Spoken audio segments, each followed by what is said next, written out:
Hey everyone. So we're diving into a pretty hot topic today. Yeah, one that's got a lot of folks in the tech world talking. Big time. And it's a big one. Is learning to code actually necessary these days? With all this AI stuff popping up, people are wondering if it's still the must-have skill it used to be. Right. I mean, think about it. Yeah. Imagine just telling a computer what you want an app to do, like in plain English. Just describing it. Exactly.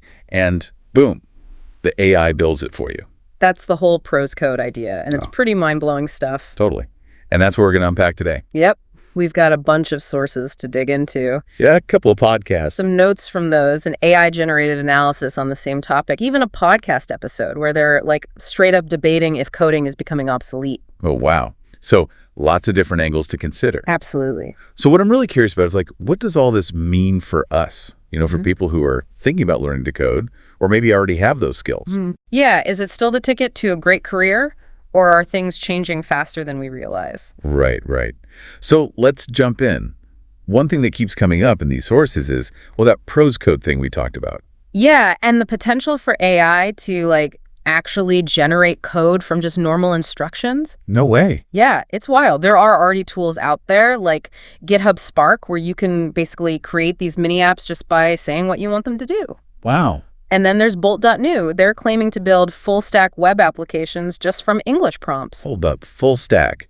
That's like building a whole website, right? Yep. The front end stuff that users see, the back end databases, all of it. And the AI can handle all that just from talking to it. That's the idea. Pretty revolutionary if it actually works the way they say it does. I know. So if we've got these AI tools that can supposedly build these complex applications, it makes you wonder, right? Wonder what?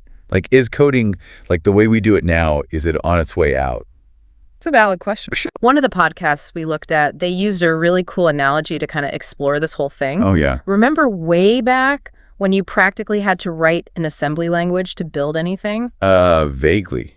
From my computer science classes. Wasn't that super low level? Oh, yeah, super low level. But then C++ came along. Ah, right. Yeah. And that was a huge step up, right? Huge. You could work at a much higher level creating software without messing with all those machine code details. So is this podcast saying that AI is going to do for coding what C++ did for assembly language? That's the question they're posing. Could traditional programming languages become the assembly language of the future, something you don't need to know to build amazing stuff? I mean, it's a cool thought, but wouldn't you still need some understanding of how it all works to even use those AI tools? You would think so, right. And that's something the AI analysis actually talks about. Hey, really? Yeah, it says even with AI automating parts of coding, you still need a solid foundation of knowledge.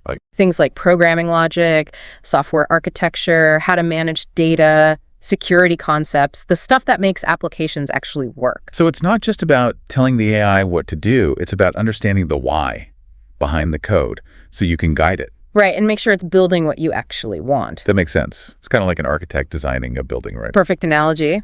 They don't lay every brick, but they understand how buildings work. Right.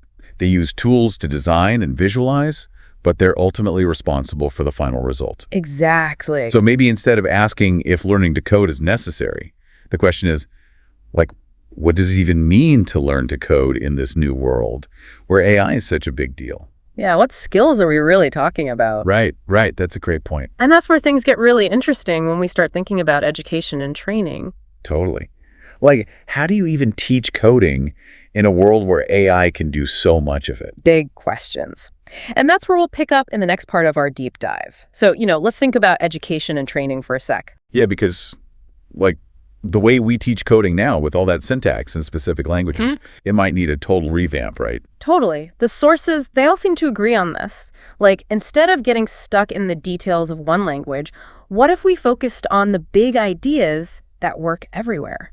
I'm with you. I always felt like it was kind of weird that we learn the mechanics before getting the big picture. It's like teaching someone to write a novel by making them memorize grammar rules without ever talking about plot or characters. Yeah. That's a good one. Right. So how do we flip that? What does a future-proof coding education actually look like? Exactly. What should students be learning? with all this AI changing things? Well, the AI analysis, it actually suggests we go deep on data structures, algorithms, that kind of stuff. Okay, but not tied to a specific language, right? Right. It's about learning the principles, the why behind it all, no matter what language you're using. So understanding why a certain algorithm is better for a specific task, that kind of thing. Exactly. And then once students grasp those concepts, that's when you bring in the AI tools. Not to replace coding, but to put those ideas into practice. Exactly. Imagine instead of spending hours debugging, you're using AI to try out different solutions, see how they work. And even learn how to talk to the AI to get better results. You got it. It's about making those concepts real and giving students the skills to not just write code, but to truly get it, you know? Yeah, I do. This makes me think about all the debate around those no-code platforms. Some folks are worried they'll create developers who don't really know what's going on under the hood. And it's a fair point. It is. But I don't think the answer is to ditch those tools entirely. Right. It's about using them strategically as a way to learn those complex ideas, but in a more accessible way.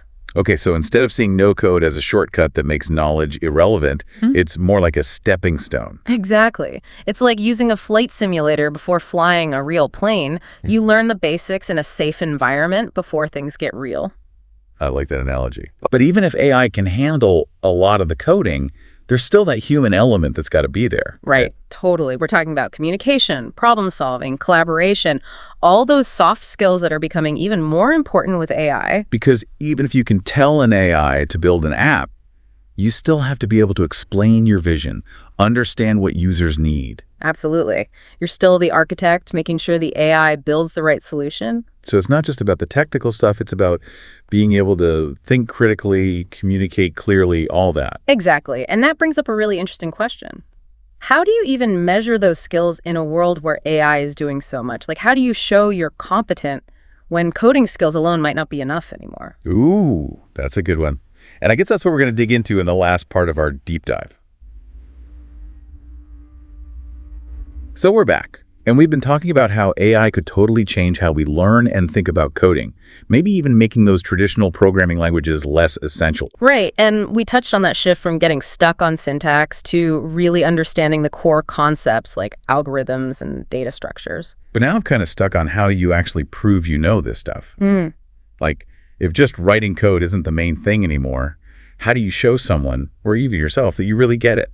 It's a big question. And all those old ways of evaluating developers, those coding tests all about speed and syntax, they just don't really apply in this new world. For sure. Memorizing a bunch of commands won't help much if you're working with an AI that can probably code circles around any human. Exactly. What matters now is, can you think critically? Can you design elegant solutions? Communicate your ideas clearly? Okay. And the AI analysis, it actually suggests we move towards more what they call holistic evaluation methods. Holistic, meaning looking at the big picture, not just isolated skills. Right. Think real-world projects, portfolios, even simulations that mimic working with AI on tough development challenges. So instead of spitting out lines of code, you're showing how you solve problems. Think outside the box. Work with the AI. Exactly. Imagine a portfolio that's not just code, but also explains your design process, how you used AI, even the ethical stuff you considered. That makes sense. It's showing you can think like an architect, planning the big picture, not just laying individual bricks. Perfect analogy. Right. And how we evaluate developers, that would have to change too, right? Absolutely. Instead of just technical skills, we're looking at communication, problem solving, how well you work with the AI. So we're looking for folks who not only understand the tech, but can explain it clearly, spell out potential issues, make sure the AI is building the right stuff. Exactly. And it means the folks doing the evaluating need to be in the loop too. They gotta know these AI tools, see good design, even if it doesn't look like traditional code. It sounds like AI is raising the bar for everyone, developers and those evaluating them. It is, and that's a good thing. It's pushing us to broaden our view of what makes a great developer beyond just pure technical skills. So for anyone listening who's maybe a bit freaked out by all this, what's the main takeaway? Don't be afraid of the change. This isn't about robots taking over. It's about learning to work with them. Use their strengths, but build your own unique skills too. Focus on the fundamentals, be ready for tools to change, and never stop learning. And remember, those human skills, creativity, communication, problem solving, that stuff, those are what will make you stand out in this new world of tech. Couldn't have said it better myself. So keep exploring, keep learning, keep pushing those boundaries. Awesome. Thanks for joining us on this deep dive. Until next time, stay curious.